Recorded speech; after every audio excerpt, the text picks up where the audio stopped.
All right. Okay.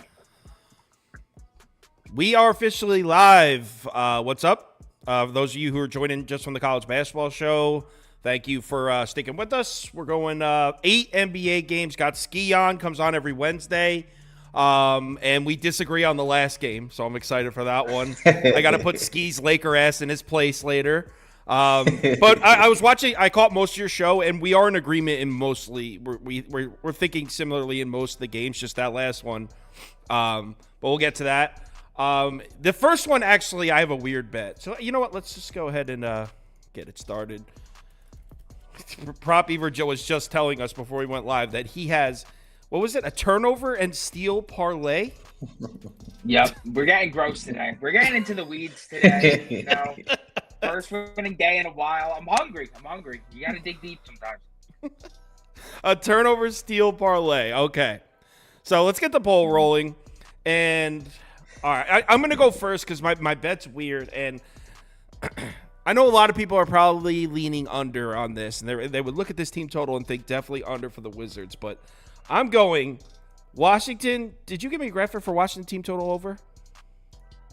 No, I didn't see one there. I thought I messages. Oh, I'll type it. No big deal. So I took the Wizards team total over. Now, it's all the way up at 108.5. I know. It's disgusting.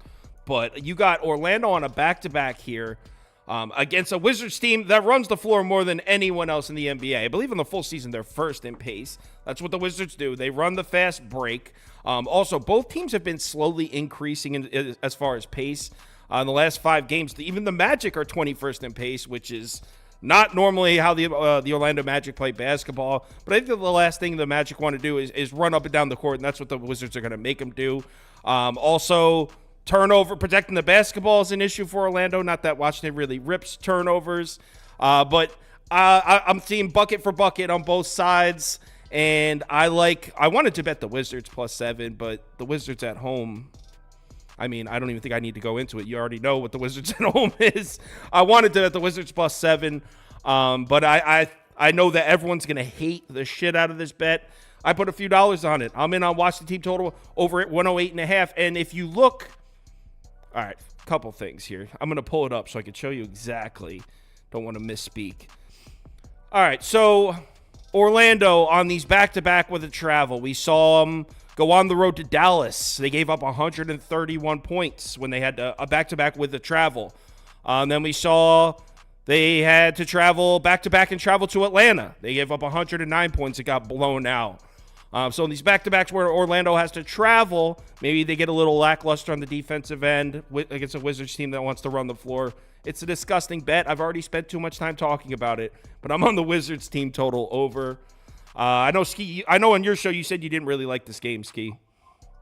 I don't love it, but you made good points for why you like that Washington team total over. If I just look at it, just 1 + 1 = 2 as far as numbers comparing these teams how they play post All-Star, I could only look towards the Magic side. I mean, the Wizards team has been the second worst defensive team and rebounding team. They've been the 4th worst offensive rated team. It hasn't been a whole lot to like from Washington. And the Magic, they've been the complete opposite. They've been top 2 defensive and rebounding team and a lot better offensively. They've covered 4 out of 5 games. When they play these lower competition teams, they usually take care of them. I have them as 16-4 against the spread versus less than 45% win teams. So usually when I want teams to win by this big of a margin, I like for them to do a couple things well, shoot the 3 well, defend the 3 well. The Magic have been that one team who they just continue to do it even though they're not a great shooting team. So I don't want to bet against the Magic. That's probably my lean for this game. What is with your people and your time?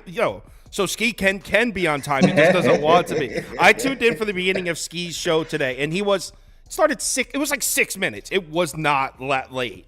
And people were going, the one guy was like, you need to be punctual. Like, dude, it's his show. It's his show. He can broadcast 3 hours late if he wants. Like, what is the thing? To be fair to myself, this show is a little bit later. I'm already got the ball rolling by the time this show is going on. Right. You got a coffee in you or whatever, you're up, or cheese, whatever the hell that was. All right. Go ahead. My body doesn't agree with cheese. That's all. My body doesn't like it, but I like it. Okay. All right. So, Prop Beaver, I'm seeing two Wizards graphics here. Is this the same one twice? It looks like the same graphic twice. Okay, go ahead. Yeah, because one for one game, one for the other. This is the gross play of the day that I was talking about earlier. I present to you the steal and turnovers parlay. I'm going to talk about just Tyus Jones here because I don't want to talk about both legs. Bit overwhelming. The reason I like Tyus Jones to get 1+ steal against the Magic is because I say it every day. You just take point guards against the Magic, and they're going to get you steals. In fact, I looked at it. It actually took a while to find it. An opposing guard has hit one steal. An opposing starting point guard has hit one steal against the Magic in 31 straight games. They're 30th in offensive turnover percentage for the last 10 games. Tyus has hit it in 7 straight against them with 21+ minutes. 22-28 on one day rest with 25+ minutes. I'm more than confident he could get it. This Magic team just continues to pay out if you fade them in terms of turnovers. And then as far as the game goes, I would just take it like I don't know. I'd probably take a little stab on the Wizards. I think they're live dogs here. Just in terms of I guess buying low and selling high. I mean, yeah, sure, the Magic are 5th in net efficiency the last 10 games, but they're 29th in strength of schedule. And then the Wizards, they're 30th in net efficiency their last 10 games, but they're 2nd in strength of schedule. The Wizards' defense has been horrendous in transition. The Magic aren't equipped to really take advantage of that. So I think I would probably take a chance on the Wizards here, but I'm mainly going with my discussing bet. You're a bolder man than I. I considered watch the +7, but I couldn't actually do it. I figured, hey, put what Wizards team total over as a smaller bet. That's what I went with because it's a ballsy. I mean, the Magic do look good. So 34% in favor of Orlando. The community definitely leaning towards the Magic here. Let's move on to this one. And this game sucks, man. You would think at this point of the season, Cavs at Hawks, both teams should be battling for playoff season. This should be a good one, but with all the injuries, this makes this game, it just feels... I'll put Cleveland +2.5 up for me, but there's no chance I bet this. And if you're on Atlanta, I completely understand why. So I'll put it up for myself, but there's no way. I don't want to lay points with the Hawks. That's all. But I really don't have anything for this game. Ski, you didn't really like this one either. I think you said Hawks or pass on your show, right? Yeah, I could only bet the Hawks. One thing I'll say, or I'll start like this. I really don't want the Cavaliers. I mean, they've been playing a lot of basketball lately. I believe this is their 9th game in 14 days, something like that, and another back-to-back. Now shorthanded. Not only Donovan Mitchell, but Evan Mobley out the lineup too. So, Strus, it's just a lot to not like for this Cleveland team, in my opinion. Both teams are on a back-to-back for this specific game, but I just think it matters more for the Hawks. If you look at the standings, Cleveland is, 4.5 games in front of that 4th spot. The Hawks are on the bubble. They're in that 10th play-in spot. They can't afford to keep losing these games. So when you're looking on the other side and you have an injured Cleveland team, I think that's when you have to take advantage. So because of that, I'll be rolling with the Hawks as my look for this game. Yeah, and I mean, you can't really argue with what he just said. Everything he said is true, and I get that. I feel like with Cleveland, we know, and I'm not betting this, so I can't really put my money in my mouth because I have no money on the game, but I feel like we know Cleveland is going to be a better team than what we've seen. And is really tonight going to be the night? Maybe not, but like we know eventually it's going to swing back the other way. And I think maybe that comeback win might have been the catalyst, but I'm not betting it. Like I said, the Cleveland or pass for me, but emphasis on the pass. Pop Beaver? Yeah, this one's so tough from a sides perspective. I mean, I feel like the one thing that's really straying me away from being confident about Atlanta tonight is the fact that Cleveland, when these guys are out, like when Mitchell's out, when Garland's out, they get the 3-point shooters on the court, and they're just goddamn good. I think they're like top 3 in frequency and efficiency above the break their last 5 games. And Atlanta, they started the season as a team that can't defend the interior. Now all of a sudden they can defend the interior, and they're just getting smoked from 3. So I don't know. It's just hard because normally I look at the Cleveland coming off a great win against the Celtics with a full starting 5, and they were shorthanded. And I'm like, Ed Mobley's hurt. You got to fade this team. But the matchup's pretty brutal for the Hawks here, in my personal opinion. So I think just due to the spot, I'm going to go with Atlanta. But the second part of the SGP I gave out was Garland over 2.5 turnovers. Real quick, whenever these guys, like these secondary guys, have the first guy go out, their usage usually always bumps definitely has happened to Garland lately, obviously. And what I feel like is undervalued here is turnovers, because the turnovers spike whenever these guys get these massive usage bumps.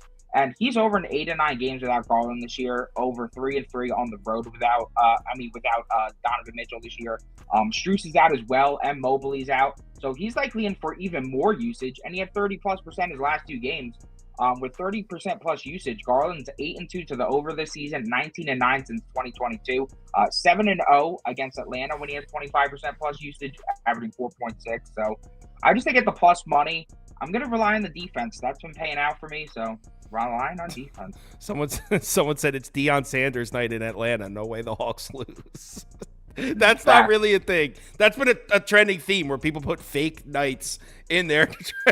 I don't think it's really Deion Sanders night. I mean, I don't know for a fact, but I'm going to go out on a limb and say it's probably not Deion Sanders night in Atlanta. And probably to your point, I know that the Cavs were beasts earlier when they were missing Garland and Mobley, but I think Mitchell and Mobley is a little different. I don't trust Garland with that high usage rate.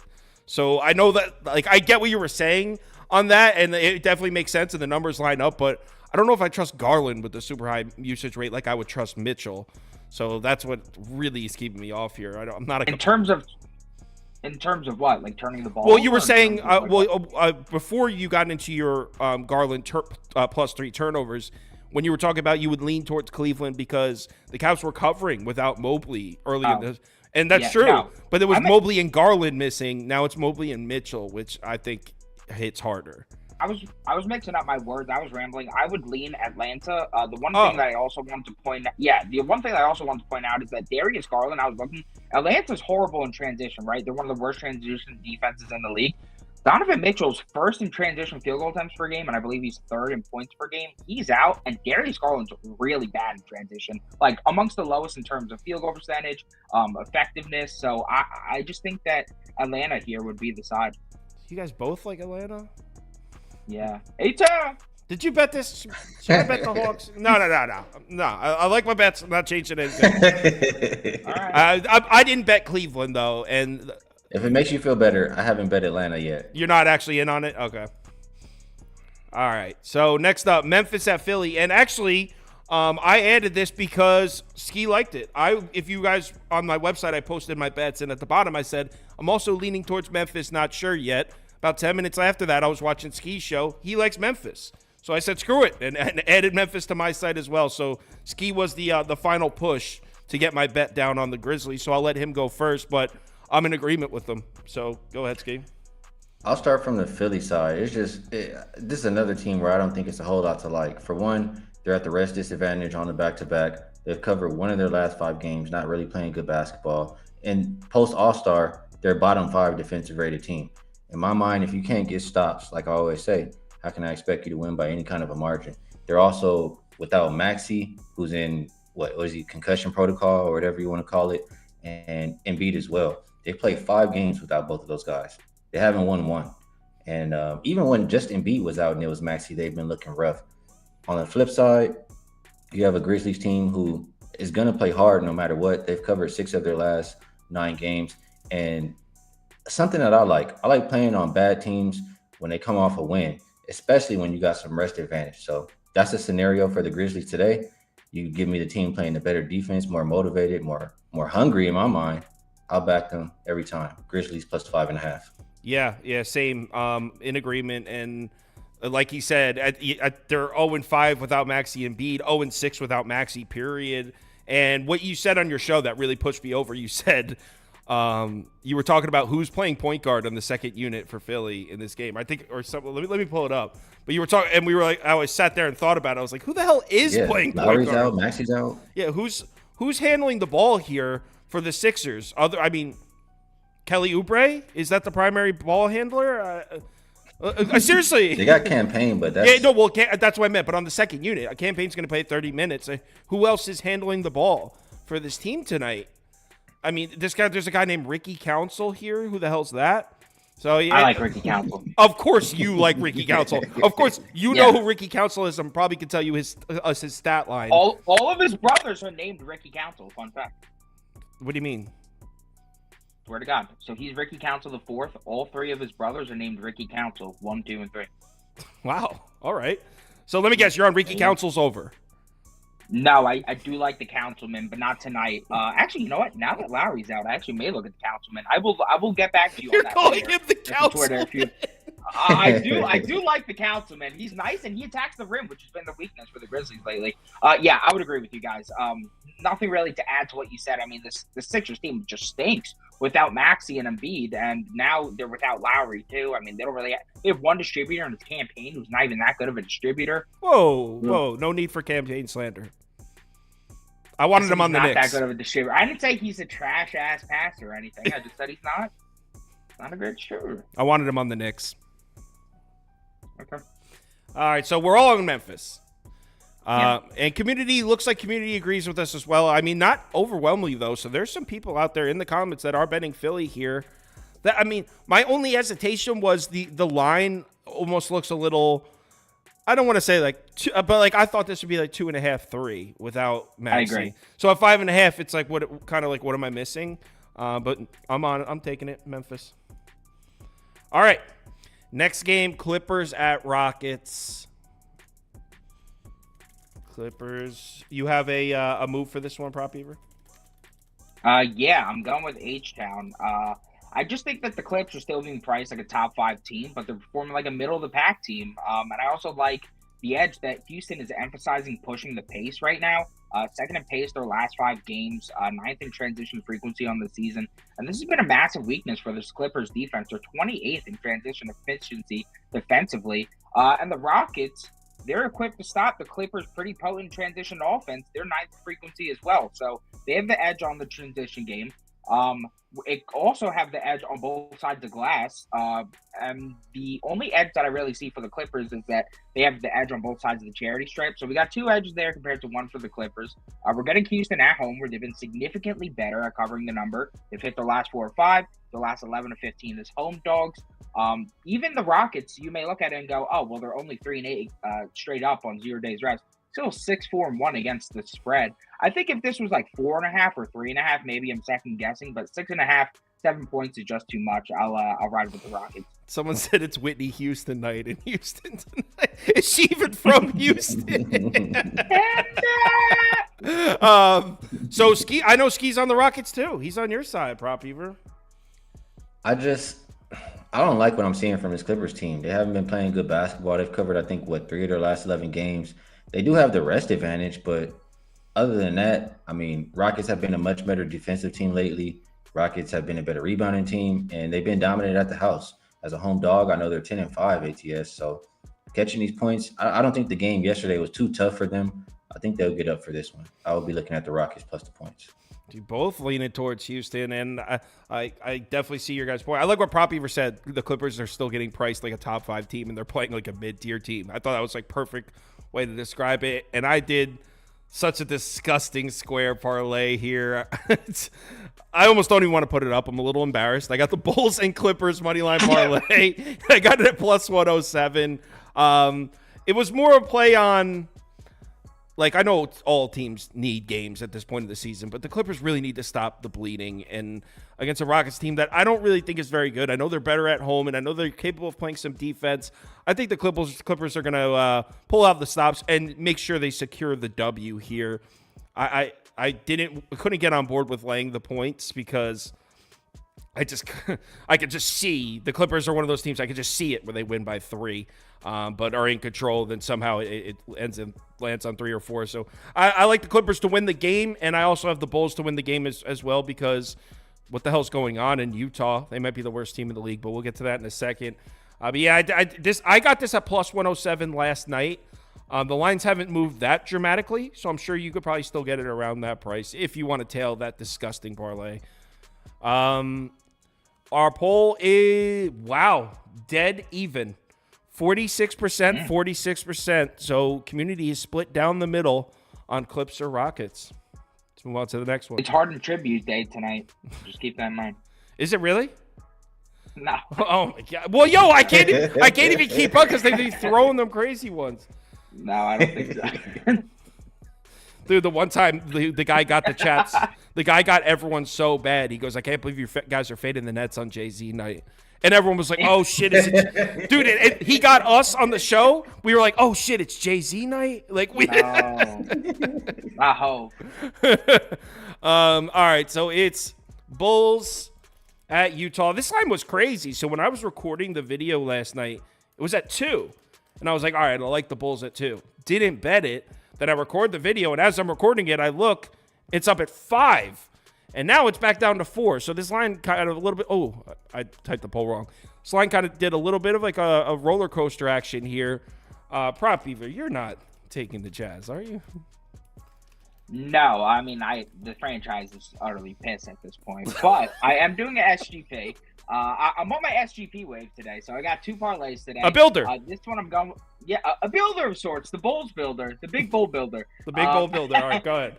Yeah, and our 2 main guys today, we got the Sunmu, 2+ 3-pointers made, and DeRozan 4+ assists. So the reason I like the Sunmu today is that he's seen a massive uptick in 3-point volume lately. He's attempted 5+ 3-pointers his last 9 to 10 games, averaging 6.6 3-point attempts per game. And now this is a guy who's cashed his last 12 to 14 games overall. With 5+ 3-point attempts, he's 16-2 this season and 21-3 since 2022. Now facing a Utah defense that has just been, it's catch and shoot heaven over there. They're 30th and above the break efficiency, 20th in corner 3-point efficiency their last 10 games. I have a list of guys who have been cashing it in Utah's last 8 games. There's plenty.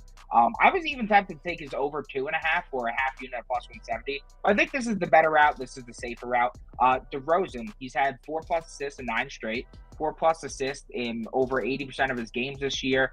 Now going to face a Jazz defense that I just love taking assist over against. They don't know how to play defense. DeRozan's going to be the main defensive focus tonight. Coach Will Hardy for Utah is going to throw some uncomfortable looks at him. And we've recently seen, notably, some forwards actually getting involved in the assist game against him. Kuzma had 8, Butler had 7, Banchero had 6, Jalen Johnson had 6, Brandon Miller had 5. I just think that at this number, at this price, for these guys to just keep doing what they're doing and the smash bottom ball smash box, I will keep banking on that. Yeah, I'll put Bulls up. Well, actually, I'll put my parlay up because that's what I'm on here. Ski, don't you feel a little bit like, I feel like you have, I mean, I can't see how you could take the Jazz +4. And I don't like when I feel like my decision's made for me, you know? I don't like that feeling. Yeah. Hopefully you guys can still see me all right, because my screen for some reason blacked out. No, we see you fine. We see you. Cool. Yeah, I want nothing to do with, what the Jazz are selling over there. Since they've gotten banged up, they just haven't been playing good basketball, and especially haven't been playing good defense. Prop Beaver pointed out the 3-point defense. It's just, I don't see a whole lot to like from this Utah side. For Chicago, they have been good in this role. 5-2-1 is a road favorite. Looking at 3.5, that's almost just asking them to win the game. They've been better defense, the better rebounding team. It's just a fade of Utah. Like, I just can't get there. Even as good as they played at home, they're not playing good lately. So Chicago or pass for me, and I haven't got to the window yet. Yeah, I feel the same way. It's and even you could even like. There's even angles here for the Jazz. You could be like, hey, the Bulls don't run the fast break much. That's what the Jazz struggle with. The Bulls don't shoot a ton of threes. That's something the Jazz struggle with. So you could even paint a picture where it's a decent angle for Utah. Still couldn't do it. I still couldn't do it.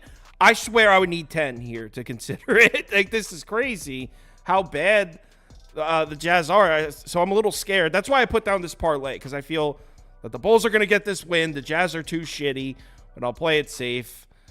So yeah, as expected, community's heavy on the Bulls there. If you're on the Jazz, God bless you, man. God bless you for believing. 79%, 15% heavy on the Bulls, the community is. Next up, Milwaukee at Golden State. This is a fun one. Really wish we knew the status of Giannis, though. All right, so we got Bucks +4. Apparently he participated in shoot-around. That's what I want to hear. Well, actually, I guess it isn't what I want to hear because I put my bet in on the under. Yeah. I mean, he does play defense. Yeah, he plays good defense, but doesn't he lead the NBA in transition points per game or some shit? Runs the fastest. He was in a shoot around last time and didn't play. That's right. You never know. He was a shoot around at the Clippers game. And Fox did do shoot around 2 times in a row before his last game and didn't play in either of those. So. Ski, I don't even remember what you took on your show here. Well, I have to start off and say this. The line, something about this line just feels fishy to me. Like Milwaukee has been playing really good basketball. They've covered 6 in a row, et cetera, et cetera. And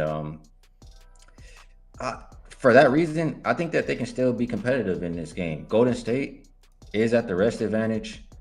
They've been playing good, but they kind of fell off a little bit their last couple. I think they're still 11-3 against the spread their last 14 games, but it hasn't been their role to lay points at the house. I have them as 8-15-1 as a home favorite. They are finally back healthy, but and they should be embarrassed after that 50-point loss that they just took. They do absolutely need these games, so it makes 100% sense when I'm thinking about it. Like, who's the more motivated, et cetera, et cetera? It should be Golden State tonight, but Milwaukee's been playing good basketball too. So if I'm betting this one, I think I prefer, for Golden State to just throw the first punch because of how embarrassed they were. So either Golden State first quarter or first half. And if I have to pick the full game for the show, I'll pick Golden State as well. Oh, okay. So you pick the Golden State. That's right. I do remember you saying that you don't hate a Golden State first quarter. You did say that on your show. All right. So I'll put Golden State up here, but he said he if he's betting it, he would be betting Golden State early. So you guys know what I don't know if I said this last night, but if I didn't say it, I like the under in this one. I like it a little more if Giannis doesn't play. I really love the matchup for both these defenses. Milwaukee, if it wasn't for the Miami Heat, I think the Bucks have the hottest defense in the NBA right now. They are playing great defense. Yeah, am I a little concerned that the only weak spot of the Bucks defense is the 3-point line? Sure. But it's really only Steph Curry that worries me. Other than that, Wiggins isn't going to take me off a bet.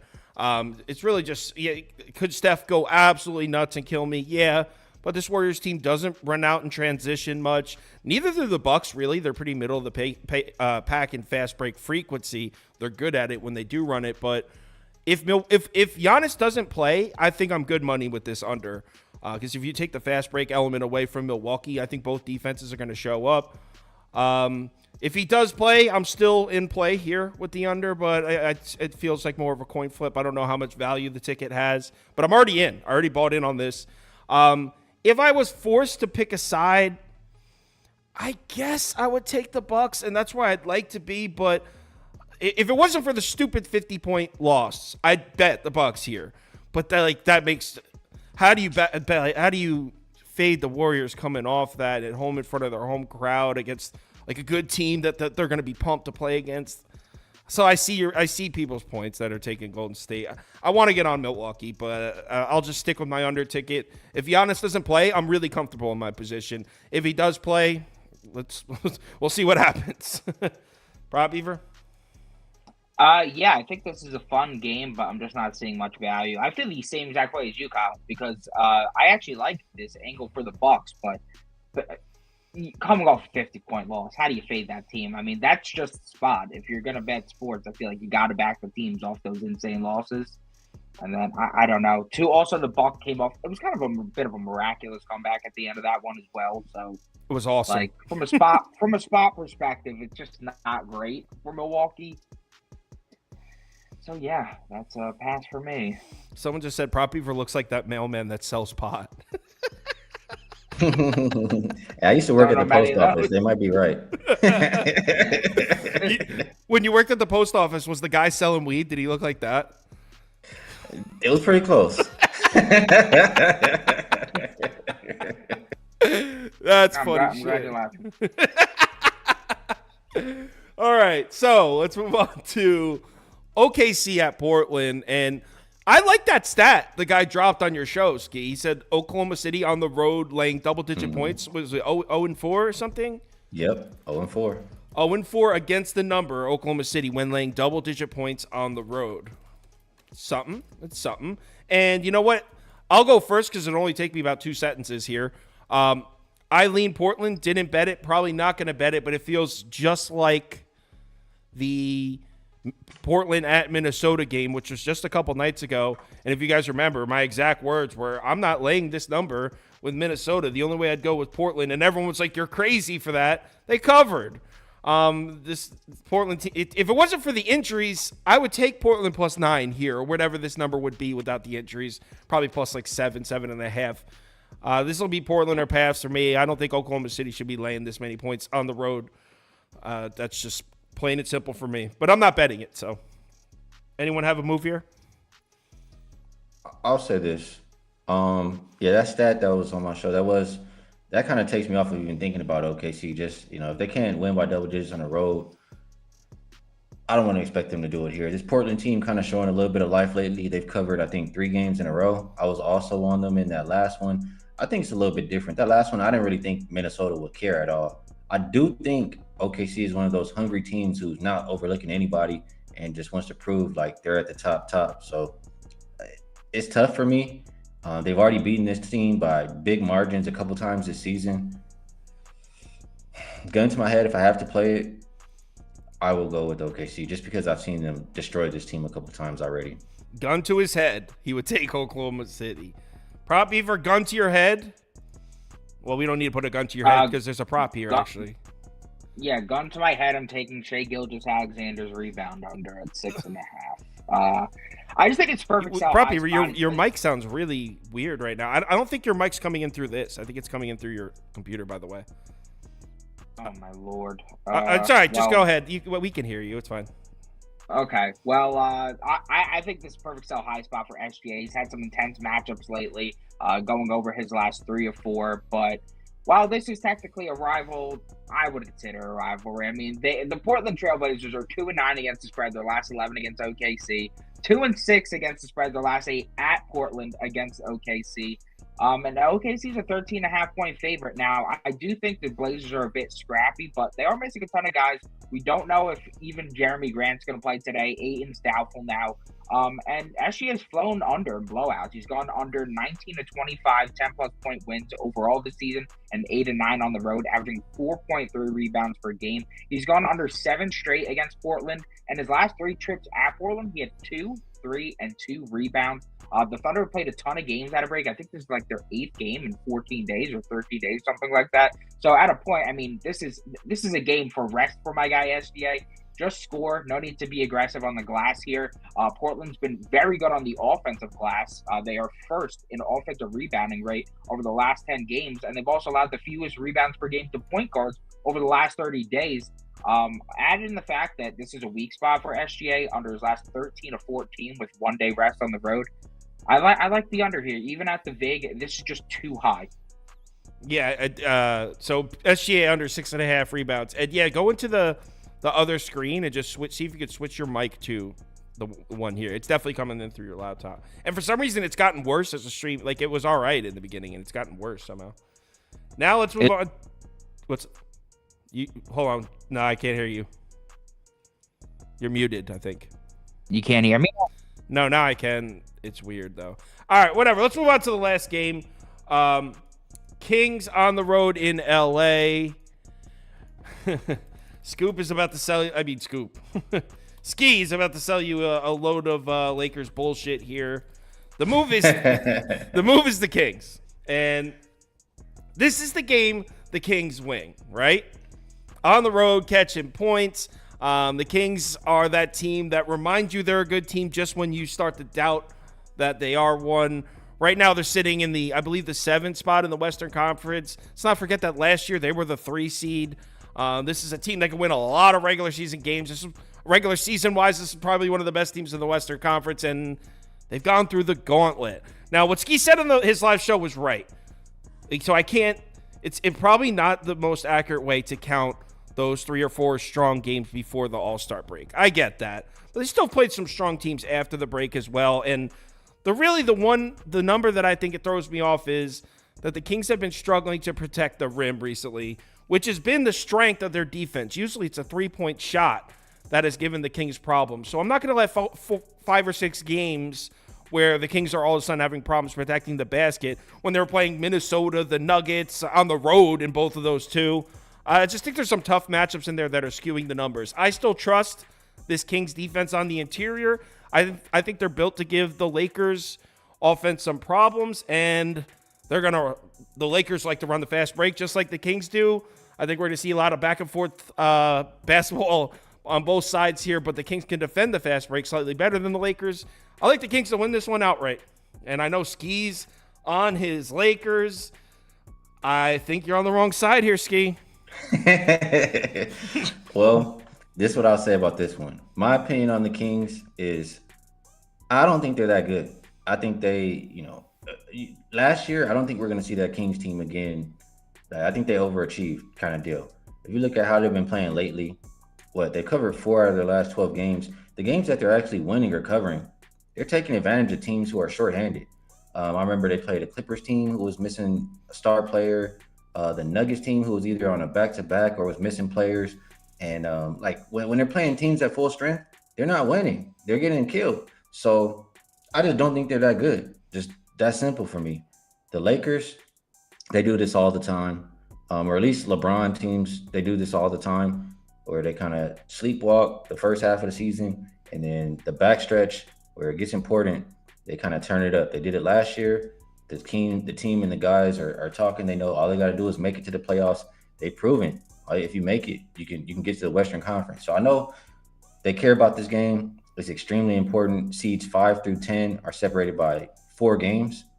And I think the Lakers are the better team. Talking about points in the paint, I mean, AD, LeBron, etc., those guys can kill them in the paint. And the Kings are the absolute worst team defending the 3. There's some guys who are heating up for this Lakers team. I think the Lakers at home are not going to lose in this situation. That should be like a playoff type atmosphere. Give me the Lakers minus the 2 points in this matchup. Incorrect. I like the Kings. I like the Kings here. I bet the Kings as soon as it opened. And someone mentioned the line movement. The line movement has gone both ways here. Was it 2.5? Then it was at 3.5? Was it 2.5? So I wouldn't let any line movement scare you either which way because it's moved both ways. Prop Beaver. All right. Before, I don't know if you have a prop for this one, but before, who do you side with if you are betting a side? Kings. There you go. Yeah. Oh, your mic sounds good again, by the way. Cool. Yeah, LaFraud. Not the night tonight, LaFraud. It's Fox season. I'm going with De'Aaron Fox. He's coming off a down game against the Bulls in his return from injury. He only had 20 points on 13 field goal attempts. Caruso was obviously staple to him all night, made his life hell. Tough matchup all season. But let's not forget, before that game, De'Aaron Fox was looking great. He was averaging 31.6 points per game on 24.2 field goal attempts per game, which is a ton of volume. Coming off a loss in which he couldn't contribute how he wanted to, I think we're going to see him be aggressive tonight, and he's been just that against this Lakers team. He's had 19 plus field goal attempts in all but one of their last 8 matchups, cashing 7 of them, averaging 30.4 points per game on 21 field goal attempts per game, with 18 plus field goal attempts this year. Fox 27-10 to the over, averaging 30.2 points per game. Point guards with 18 plus field goal attempts against the Lakers this year, 13-5 to the over, averaging 29.6 points per game. The one thing that I really like about this matchup is that Fox is very potent in transition. 3rd in transition points per game, 1st in transition field goal attempts per game, and the Lakers defense has just allowed transition opportunities at the 2nd highest rate in the league this season. So that's great for Fox right here. On top of that, they struggle to defend the mid-range. They're 18th and 22nd in paint efficiency and frequency, 28th and 25th in long mid-range efficiency and frequency. That's where 46% of Fox's shots come from. He's 86th percentile from that zone. I got it 25.5 this morning. Still fine with that at 26.5. All steam ahead on Fox. De'Aaron Fox. All right, I'm with it. Actually, the community, I thought the community would be on the Lakers here. It's pretty split. Actually, there's a lot of people betting the Kings. So not what I was expecting in the poll there. So the whole world is on the Kings, huh? Not the whole world. It's 50%. No, Hold on. Let's pump the brakes. No. It's 50%, 44%. There's no public side here. This is split down the middle. And I think I think the Kings this year are similar to what they were last year. I don't think they're an amazing team. And do I think the Lakers are a better team? Maybe, probably. We saw it in the playoffs for sure. But in the regular season, the Kings were the better team. And we're still in the regular season. We ain't in the playoffs yet. Kings win. And Ski got me last week, too. He had, what was the game? Raptors and Mavs. You had Dallas minus 3.5. I had Toronto plus 3.5. You got me on that one. So this is my chance to get the revenge here with Kings plus 2.5. All right. Let's do a quick community parlay. Actually, we got time. Real quick. Oh yeah, brother. I think I'm 2 out of 3. Yeah. Ski's going for a 750 batting average here on community parlays. Magic money line. Yo, it was so funny. We had Ronald UCapper on, and he was just like, the community hates me. Because it's never hit for him. He's going to be on tomorrow, by the way. RC UCapper, he'll be on tomorrow. Oh, word. So he'll have a chance to get his first community parlay win. Clippers money line. All right, first leg, cast your votes. Ski, want to tell everyone where they can find your stuff if they want to check you out? Yeah, all of my work. I mean, you can follow me on Twitter at Ski Profit. Everything for me is at Ski Profit, and I tweet out, every show that I'm on, et cetera, et cetera. So I do a show Monday through Friday on my own YouTube. Like I said, at Ski Profit. So check me out. Yeah, and his live show is at 1:30 p.m. Eastern Time, 10:30 a.m. Pacific Time, and you'll see. If you've never checked out a show, you'll see people in the comments you recognize. I'm in there sometimes. UCapper, like you'll see names in there, that, and he goes through each game by game and shares everyone's picks from the comments. So you'll see names in there. Looks like Orlando Magic money line is the first leg here. I sent you underdog. Cool.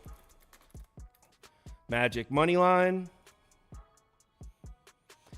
We got, so second place there was Clippers money line. So Clippers money line might make it. We'll go back to that one.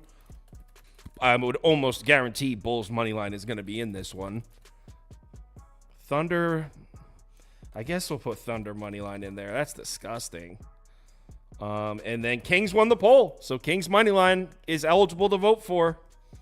All right, I like that.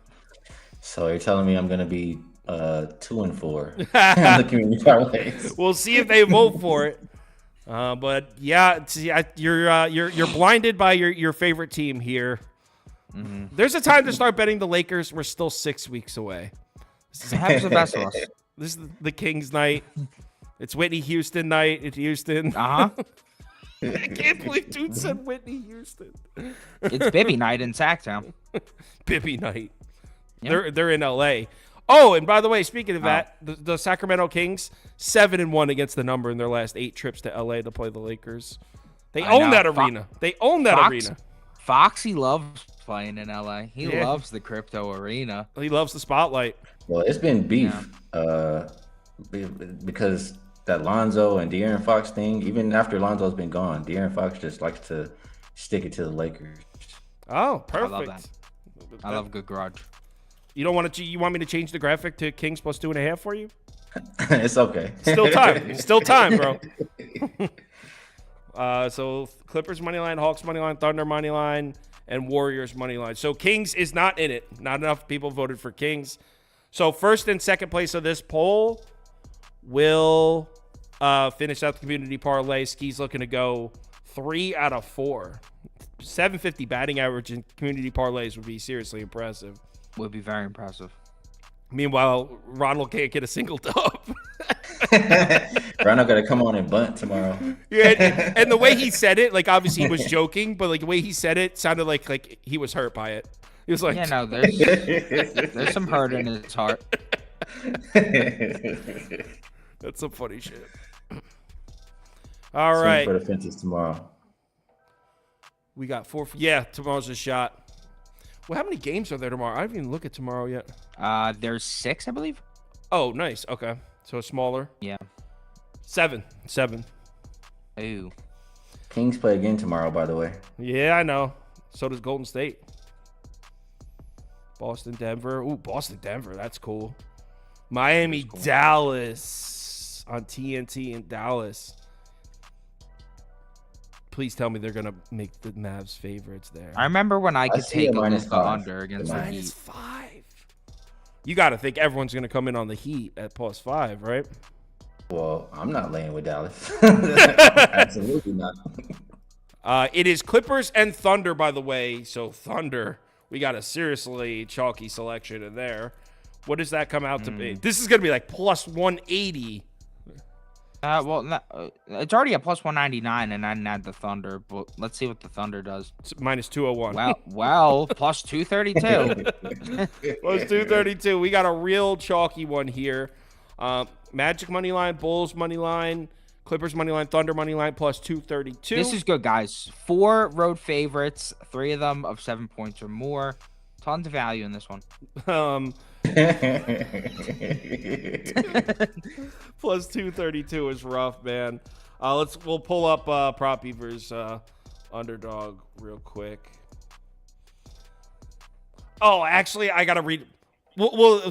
We can't do the underdog this one. I'll bring it back for tomorrow. I forgot I gotta redo the graphics for that. So, okay, everyone, have yourselves a great night. Ski, thanks for joining. Make sure you check out, give Ski a follow on Twitter. Check out his show. We'll be back same time tomorrow. Let's have ourselves a good night. I need a bounce back night. My winning streak's over, so I need a bounce back night. Let's go, Kings. Everyone have a good one.